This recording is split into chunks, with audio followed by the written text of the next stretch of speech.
दोस्तों, hello engineer. मैं engineer Shivam Verma. आज आपको बताऊंगा अगर 10 बाई 10 का रूम है तो उसमें कितना ब्रिक वर्क लगेगा। चलिए मैं आपको स्टेप बाय स्टेप फार्मूला के हिसाब से बताऊंगा। मैं आज आपको बताऊंगा जैसे कि 10 बाई 10 का रूम है तो उसमें कितना ब्रिक लगेगा। जैसे कि इसका जो लेंथ है 10 फीट है, इसका हाइट भी 10 फीट है और जो इसका थिकनेस है यानी कि विड्थ है ये 9 इंच है। तो 9 इंच है तो मैं इसको फीट में कन्वर्ट कर लूँगा क्योंकि पूरा डायमेंशन सेम होना चाहिए। तो जो फीट में है तो मैं इसको जो इंच में है तो फीट में कन्वर्ट कर लिया हूँ। अब निकालेंगे, देखेंगे पहला स्टेप लेंथ ऑफ वॉल। तो लेंथ ऑफ वॉल है मतलब 4 साइड है, इसलिए मैं इसको 10 फीट को ऐड कर दिया हूँ जो आ रहा है 40 फीट और इसका हाइट है 10 फीट। जो दे रहा है हाइट ये भी है 10 फीट।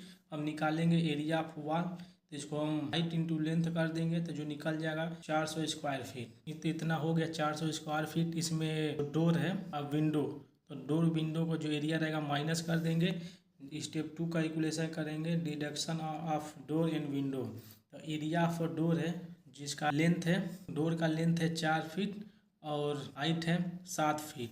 तो मैं एरिया निकाल दिया जो आ रहा है 28 स्क्वायर फीट। सेम इसी प्रकार विंडो का करेंगे तो विंडो का जो लेंथ है 4 फीट और हाइट है 5 फीट, तो ये हो जाएगा 20 स्क्वायर फीट। अब निकालेंगे टोटल एरिया, कितना एरिया आ रहा है इसका।